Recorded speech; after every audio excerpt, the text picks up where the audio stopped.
किसान, बदलते भारत की शान।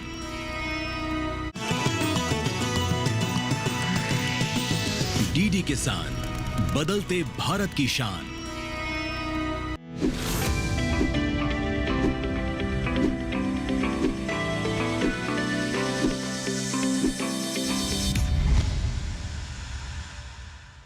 नमस्कार, स्वागत है आपका सरकार आपके साथ में। मैं हूं अंजू सिंह।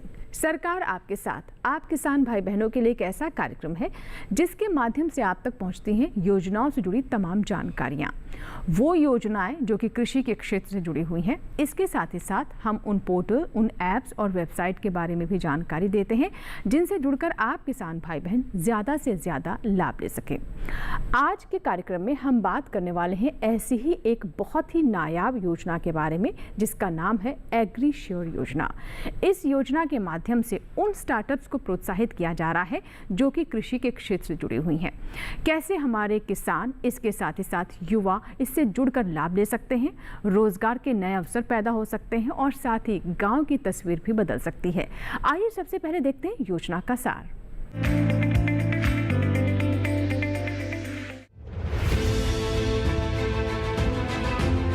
सरकार किसानों की आय बढ़ाने की कोशिश कर रही है, लेकिन जिस तरह प्रति किसान जोत की जमीन कम होती जा रही है, उसे देखते हुए ये काम उतना आसान नहीं रह गया है। सिर्फ खेती पर निर्भर रहकर आय बढ़ाना और किसानों की आर्थिक मजबूती लगभग नामुमकिन है।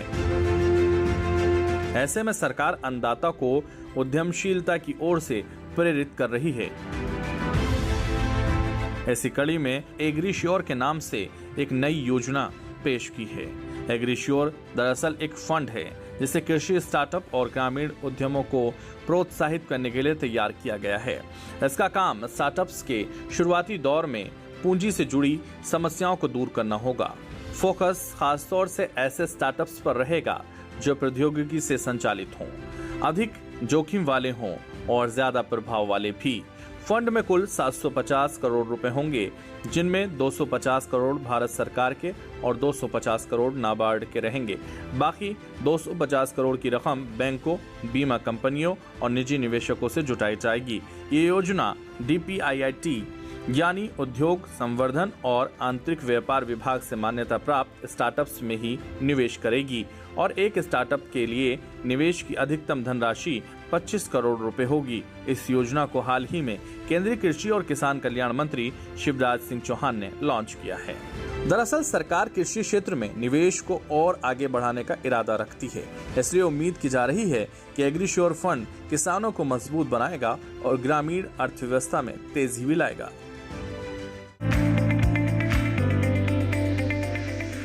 तो ये था योजना का सार जिसमें हमने आपको एग्रीश्योर के बारे में विस्तार से जानकारी दी। फिलहाल यहाँ लेंगे छोटा सा ब्रेक और ब्रेक के बाद जब वापस आएंगे तो बात करेंगे विशेषज्ञ से। कहीं मत जाइएगा, देखते रहें सरकार आपके साथ।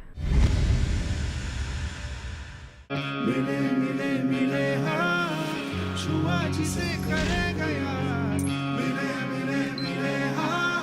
हम यूं ही मिलकर इस नए भारत में 4 चांद लगाते रहेंगे, बस एक नए नाम के साथ और आपके भरोसे के साथ। L&T स्विचगियर बिजनेस अब बन गया है लॉरेट्स नुत्सन। ब्रेक के बाद एक बार फिर आपका स्वागत है। आप देख रहे हैं सरकार आपके साथ। आज के कार्यक्रम में हम बात कर रहे हैं एग्रीश्योर योजना के बारे में। योजना का सार आपने ब्रेक से पहले जाना। आइए बात करते हैं विशेषज्ञ से। हमारे साथ खास मेहमान स्टूडियो में हैं, सुनील कुमार जी हैं। सर, स्वागत है कार्यक्रम में आपका।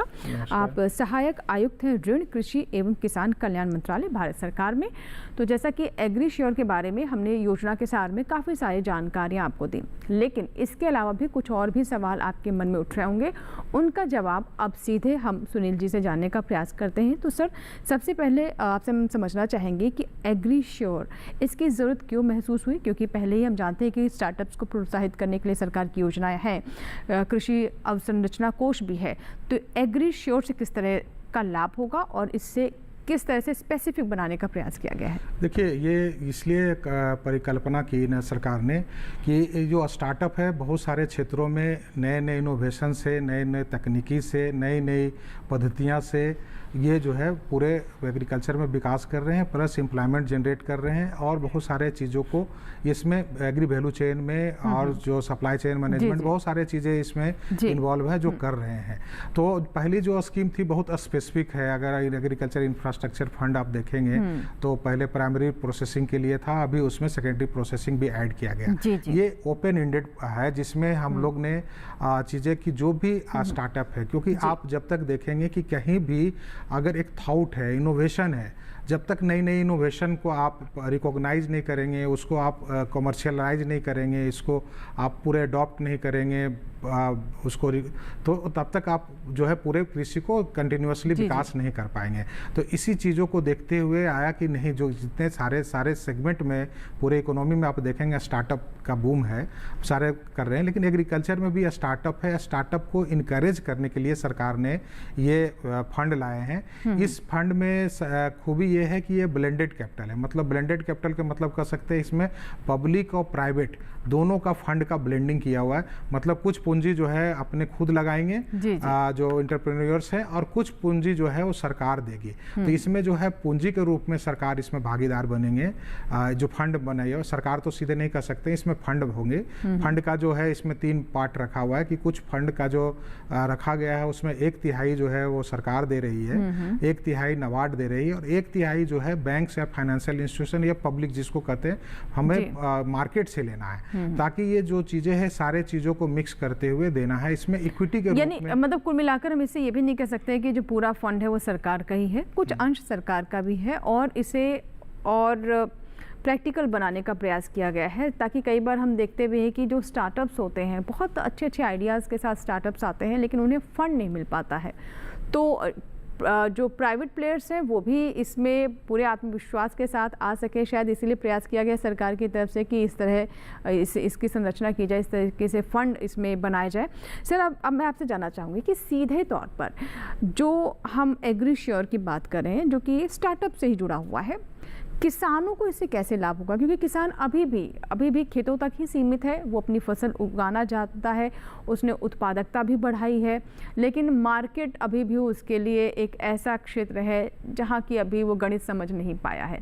तो किसान क्या इससे लाभान्वित होंगे, और अगर होंगे तो किस प्रकार से? देखिए, इसमें आप देखेंगे अगर तो किसान जो है प्रोड्यूस करते हैं, है ना, प्रोड्यूस सीधे मार्केट में जाती है, या फिर मार्केट में उसको डिफरेंट फॉर्म में कंज्यूमर तक पहुंचाया जाता है। तो जब तक आप डिफरेंट फॉर्म में कंज्यूमर तक उसकी एक्सेप्टेबिलिटी नहीं जाएगी, कंज्यूमर तक नहीं पहुंचेगी, तो किसानों को पूरा जो मूल्य है वो मूल्य नहीं मिल पाता है। तो इसमें यही चीज़ें रखा गया है कि ये सारे चीज़ों जो आइडेंटिफाइड की है सरकार ने, कि इसमें जो भी है, जैसे आप देखेंगे इसमें चिन्हित किया गया है कि कुछ ऐसे सेक्टर हैं जिनको खास करके मदद दी जाएगी, जिसमें से आपका एग्रोटेक है, आपका फूड प्रोसेसिंग है, एनिमल हस्बेंड्री है, फिशरीज है, इसका सप्लाई चेन मैनेजमेंट है, फार्म मैकेनाइजेशन है, बायोटेक्नोलॉजी है, वेस्ट मैनेजमेंट है, रिन्यूएबल एनर्जी और एग्री वैल्यू चेन मैनेजमेंट है। तो ये सारे चीज़ों जो देख रहे हैं कि फार्म से बाहर की जो एक्टिविटी है, ऑफ फार्म एक्टिविटी जिसको कहते हैं, ये सारे चीज़ों को देख के करते हुए ये सारे चीज़ों को दिया गया, ताकि जो है किसानों का जो प्रोड्यूस है उसको हम मैक्सिमम से मैक्सिमम मार्केट में वैल्यू दे पाए, कंज्यूमर से इनको ज़्यादा प्राइस दिला पाए, या ड्यूरेबिलिटी इसकी बढ़ा पाए। जैसे सप्लाई मैनेजमेंट में है कि कहीं अगर प्रोडक्शन हो रही है से पेरिसेबल गुड्स है, उसको सप्लाई मैनेजमेंट करके कंज्यूमर तक कैसे जगह लाया जाए जहां उस सीजन में नहीं होते हो। तो इस सारे चीज़ों को नई नई टेक्नोलॉजी के माध्यम से, क्योंकि किसान आप देखेंगे नए जो एंटरप्रेन्योर्स है उसमें इनोवेशन लाना बहुत ज़रूरी है। जब तक उसमें नए नए आइडिया नहीं आएंगे, इनोवेशन नहीं आएंगे, मार्केट का नया द्वार नहीं खुलेगा, तब तक जो है किसानों को हम उचित मूल्य उनके प्रोड्यूस को नहीं दिलवा पाएंगे। तो ये सारी जो है इनकी सोच है। बिल्कुल, तो ये कह सकते हैं कि नए द्वार खोलने का एक प्रयास है, जिसमें आपने सबसे पहले बात की कि इनोवेशन इज़ वेरी इंपॉर्टेंट, नवाचार बहुत महत्वपूर्ण है, और जब तक हम कृषि के क्षेत्र को नवाचार से नहीं जोड़ेंगे, हमारे किसानों की आय को बढ़ाना मुमकिन नहीं हो पाएगा। अब ये बात बहुत सारे हमने देखा है, ऐसा रिसर्चेस भी हुई है, कई ऐसे मॉडल्स पर भी काम किया गया है जिसमें बात साफ हो चुकी है कि सिर्फ पैदावार बढ़ाने जाने से सिर्फ पैदावार से ही किसानों की आय में वृद्धि नहीं की जा सकती, इसके और आयामों को भी तराशा जाए, बहुत महत्वपूर्ण है। अब सर, जैसे आप एग्रीश्योर की बात कर रहे हैं, तो मान लीजिए कोई एक युवा है जिसके पास कुछ बहुत अच्छा आइडिया है जो कृषि के क्षेत्र से जुड़ा हुआ है, अब उसे एग्रीश्योर के अंतर्गत लाभ लेना है, तो पहला कदम उसका क्या होगा, और क्या इसका भी कोई फिल्टर है कि किस किस तरह के स्टार्टअप्स आ रहे हैं? देखिए, जैसे अभी हम बताया कि जो कुछ चिन्हित किए गए हैं क्षेत्र अभी, क्योंकि ये सरकार द्वारा एग्रीकल्चर में फर्स्ट स्टार्टअप स्कीम है, ये पहली कोशिश है सरकार की, ये आगे भी चलती रहेगी जैसे जैसे ज़रूरत होगी उसकी, और इसका एक्सपेंशन होगा। लेकिन इसमें सबसे चीज़ें है कि स्टार्टअप जो है एग्रीकल्चर से और रूरल एरिया से रिलेटेड होना चाहिए, जो खास करके कहीं न कहीं एग्रीकल्चर प्रोड्यूस से रिलेटेड हो, प्रोड्यूस से हो, सप्लाई से हो, इनपुट से हो, उनके कल्चर से हो, उनकी टेक्नोलॉजी से हो, प्रोडक्शन टेक्नोलॉजी से हो, ये सारे चीज़ों को ध्यान में रखा गया है कि चीज़ें हो। और इसमें सबसे बड़ी बात है, इसमें सरकार सहायता दे रही है, है ना, एक फंड में पार्टिसिपेट कर रही है। एक साथ में एक छोटा सवाल मैं और जोड़ दूं कि क्या ये भी अनिवार्य है कि जो भी इस स्टार्टअप को लाना चाहता है या फिर सहायता चाहता है उसे किसान भी होना चाहिए, क्या ऐसा भी है? नहीं, इसमें किसान को हम लोग एक यूनिट के रूप में नहीं लिए हैं, क्योंकि किसान बहुत छोटी यूनिट होती है और इसको हम बिजनेस के रूप में हम देख रहे हैं, बिजनेस इंटरप्राइजेज के रूप में स्टार्टअप अगर कोई सोच रहा है, तो अगर हम किसान को एक छोटी सी किसान की यूनिट ले तो उसकी प्रोड्यूस बहुत कम होगी, उसको मैनेजमेंट और मार्केट में ला के जाना, सही प्रोड्यूस देना ठीक नहीं है। लेकिन इसमें ये जाना गया है, हाँ, किसानों का समूह जो है, FPOs है, कोऑपरेटिव्स है ना, या किसान एक कंपनी बना सकती है कोई भी चीज़ों को, तो इसमें किसानों को समूह, जिसमें एग्रीगेटर के रूप में किसान आए और उसमें किसान भागीदार बने, लीड करे कोई जो नए इनोवेशन के साथ आते हैं, तो ये इसको हम बिजनेस इंटरप्राइजेज के रूप में इसको डेवलप करने के लिए ही हम कह सकते हैं कि इसको सरकार सपोर्ट दे। सर, इसमें मिनिमम फंड कितना है जिससे शुरुआत होती है और मैक्सिमम फंड कहाँ तक जा सकता है? देखिए, मिनिमम का इसमें अभी रखा नहीं गया है, लेकिन एक चीज़ है कि मिनिमम जो होनी चाहिए, जो स्केलेबल होना चाहिए। कोई भी प्रोजेक्ट अगर बनाते हैं, स्टार्टअप अगर ले रही है, तो इसका एक वैल्यू होना चाहिए जो हम इसको मल्टीप्लाई कर सके उसमें, क्योंकि स्टार्टअप मीन्स बिजनेस इंटरप्राइजेज। तो बिजनेस इंटरप्राइजेज में दो चीज़ हम लोग देखते हैं कि एक कंटिन्यूटी होनी चाहिए और एक प्रॉफिटेबिलिटी होनी चाहिए। तो उसकी कंटिन्यूटी चलती रहनी चाहिए, प्रॉफिटेबिलिटी होनी चाहिए। तो इसमें हम लोग ये करते हैं कि मैक्सिमम लिमिट तो हम लोग ने रखा है कि एक स्टार्टअप को जो है 25 करोड़ से ज़्यादा का सपोर्ट नहीं देना है। लेकिन मिनिमम के लिए हम लोग इसमें क्राइटेरिया नहीं रखे, लेकिन मिनिमम स्टार्टअप के लिए कोई भी बिजनेस इंटरप्राइजेज होती है तो 2 करोड़ से ऊपर का ही हम लोग एक परिकल्पना लेके चलते हैं, क्योंकि उसका स्केल भी होना चाहिए। अगर स्केलेबिलिटी नहीं होगी तो वो फिर आगे कहीं ना कहीं हम उसको डिमोस्ट्रेशन में ही रख लेंगे, उसको बिजनेस इंटरप्राइजेज में कन्वर्ट नहीं कर पाएंगे। अब तो सर, अब अगला सवाल मेरा ये है कि मान लीजिए ऐसा युवा कोई स्टार्टअप लेकर आना चाहता है, उस पर काम करना चाहता है, जो भी पढ़ लिख कर बाहर निकला है, उसका कोई बैकग्राउंड नहीं है, उसकी कोई बैलेंस शीट नहीं है, उसके पास कोई पहले से पूंजी नहीं है, लेकिन एग्रीश्योर से वो जुड़ना चाहता है, तो क्या ऐसे फ्रेशर्स को भी इसमें अपॉर्चुनिटी अवसर दिया जाएगा? देखिए, ये चीज़ें हैं कि हम एग्रीश्योर में फंड जो है हम उनको कैपिटल दे रहे हैं। तो कैपिटल दे रहे हैं ऐसे जो युवा हैं जो रूरल एरिया से, कृषि व्यवसाय से या अन्य व्यवसाय से जो कृषि को सपोर्ट करता है, जो जुड़े हुए हैं और उसमें इनोवेशन, एक नई आइडिया लेके आए हैं। लेकिन नई आइडिया में आप लाएंगे, कोई भी नई आइडिया है तो उसको कोई भी पूंजी की आवश्यकता होती है। तो बहुत सारे चीज़ों में पूंजी, उनको नई आइडिया को लोग जो बैंक नहीं फाइनेंस कर पाते या कोई जो है सपोर्ट नहीं दे पाते कोई चीज़ें, तो इसीलिए फंड को लाया गया है कि ये जो है नई जो आइडिया, जो नई पीढ़ी जो आ रहे हैं, नए जो इनोवेशन है, इसको हम और बढ़ावा दें। इसीलिए ये सरकार ये फंड बनाई है कि इसमें डायरेक्ट इक्विटी के रूप में आए। इक्विटी के रूप में आने से दो तरह से होता है कि लोन के रूप में तो लोन देती है, उसमें डर रहता है, बहुत सारा चीज़ होती है। लेकिन अगर इक्विटी के रूप में अगर सरकार सहभागी, मतलब ये फंड जो है सहभागी बने फंड को, और उसमें क्या है कि उसमें रिकॉग्निशन भी मिलती है कि ये फंड इनको मैनेज कर रहा है, इसको फंड सपोर्ट दे रहा है।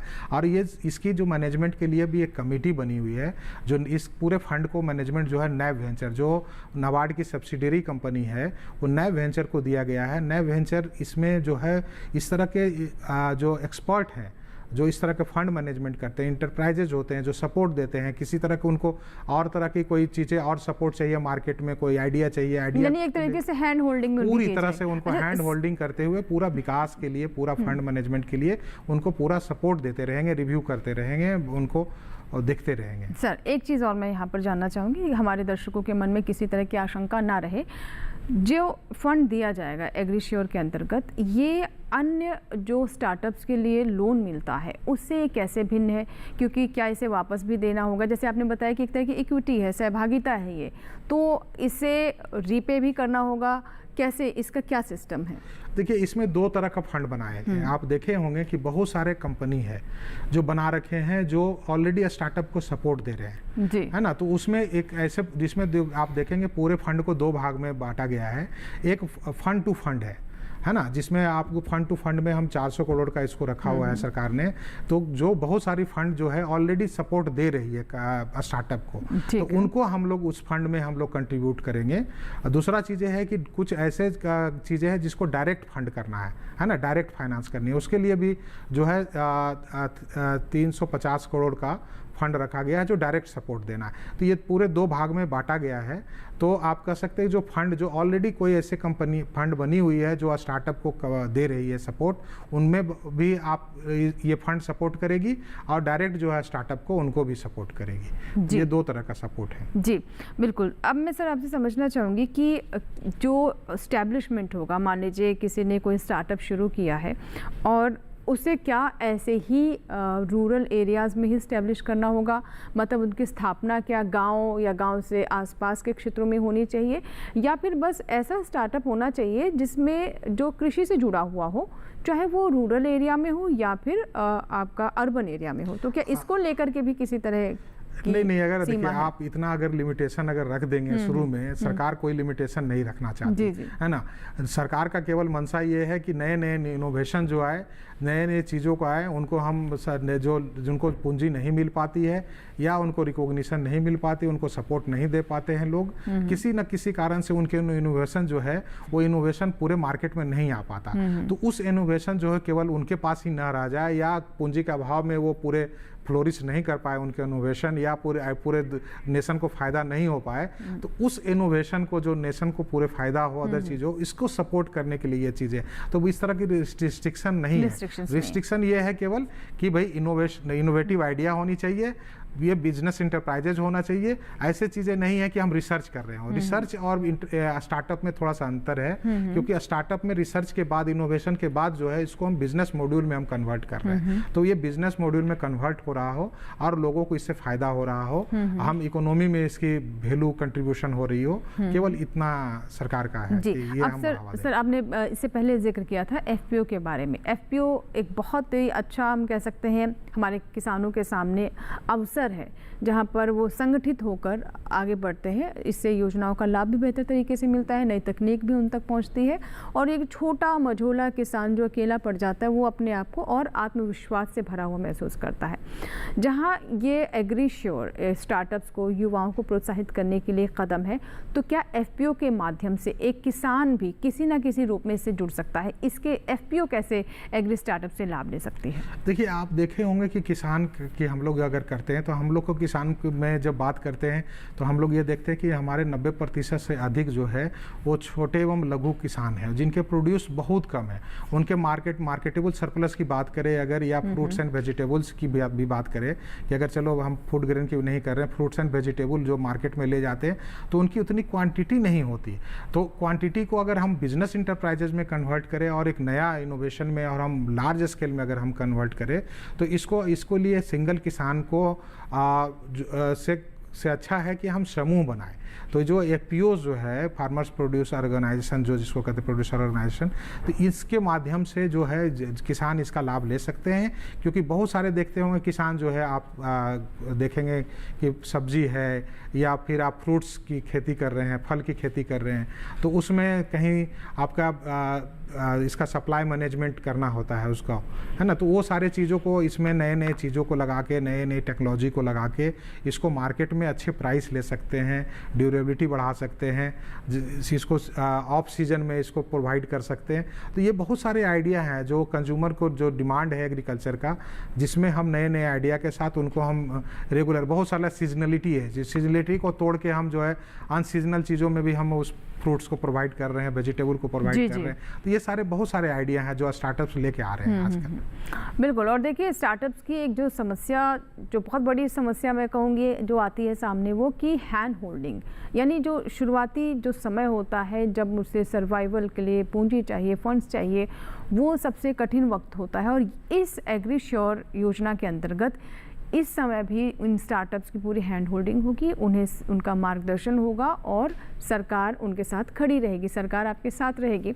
सर, अब मैं आपसे जानना चाहूँगी कि अंत में हमारे दर्शकों को इस योजना से जुड़ी और कौन कौन सी विशेष बातें हैं जो आप मुख्य रूप से बताना चाहेंगे, ताकि ज़्यादा से ज़्यादा लोग इससे जुड़ना चाहें? क्योंकि जब भी ऐसी योजना के बारे में बात करते हैं, अक्सर जो हमारे किसान या युवा सोचते हैं कि बहुत तरह के चरण होंगे, बहुत मुश्किल होगा, आपका आइडिया अप्रूव हो, फिर फंड्स रिलीज हो, तो काफ़ी समय लगता है। तो इसके बारे में क्या कहना चाहेंगे? देखिए, स्टार्टअप को जो दिया गया, आप देखेंगे कि बहुत सारे चीज़ें ऐसे इनोवेशन ला रहे हैं जो किसानों को पूरे उनकी जो मैनेजमेंट है वो बदल रहे हैं।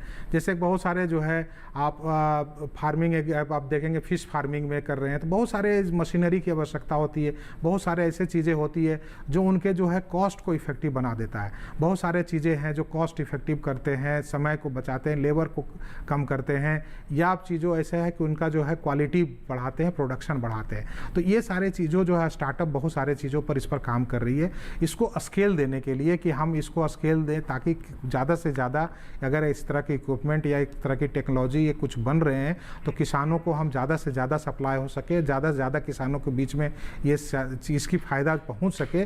तो ये सब भी एक स्टार्टअप का काम है जो जिस पर सरकार ध्यान दे रही है कि ऐसे जो कुछ इनोवेशन आए जिसका प्रोडक्शन जो है लार्ज स्केल में करके छोटे छोटे किसानों के बीच में उसको है उनका लो कॉस्ट पर या कॉस्ट इफेक्टिव वे में उसका हम सप्लाई बढ़ाएं, ताकि उस इनोवेशन जो स्टार्टअप ने किया है उस इनोवेशन का फ़ायदा लेते हुए किसान जो है अपनी खेती में, अपने फिश फार्मिंग में, अपने एनिमल रेयरिंग में, बहुत सारे चीज़ें हैं उसमें ये स्टार्टअप का जो इनोवेशन है उसको यूज करते हुए इसमें अपनी प्रोडक्शन, प्रोडक्टिविटी, आय, रख रखाव, मैनेजमेंट है ना, और इसकी जो अदर एलाइड जो कहते हैं जिसके कुछ एक्टिविटीज़ हैं उसके जो है इनकम बढ़ा पाए।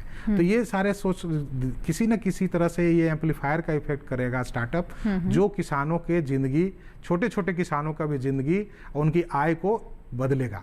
जी जी बिल्कुल। और सर, यहाँ पर मैं चाहूँगी कि हमारे जो युवा हैं, जो दर्शक हैं, जो स्टार्टअप के बारे में सोचते तो हैं लेकिन हिम्मत नहीं कर पाते हैं कि आगे कदम बढ़ाएं, और पूंजी की समस्या भी रहती, तो उस समस्या को दूर करने का पूरा प्रयास किया जा रहा है। तो सर, संदेश क्या रहेगा हमारे युवा? देखिए, संदेश ये है कि देखिए बहुत सारे जो हमारे जो स्टार्टअप है, बहुत सारे लोग हैं, आइडिया बहुत हैं।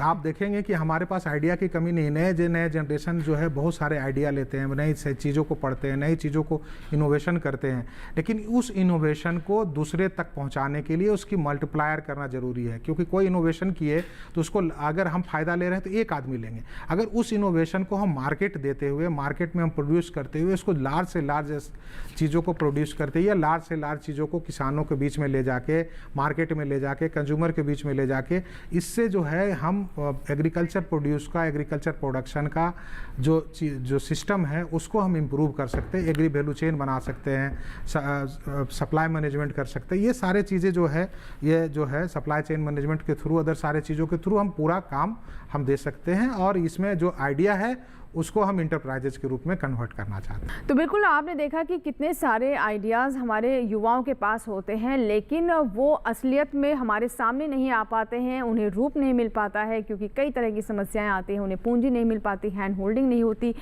इसी समस्या को दूर करने के लिए सरकार ने एग्रीश्योर योजना लॉन्च की है। बस आवश्यकता ये है कि आप कदम आगे बढ़ाएं, सरकार आपके साथ है। सर, बहुत बहुत शुक्रिया हमारे साथ जुड़ने के लिए और आज की इस योजना के बारे में विस्तृत जानकारी देने के लिए।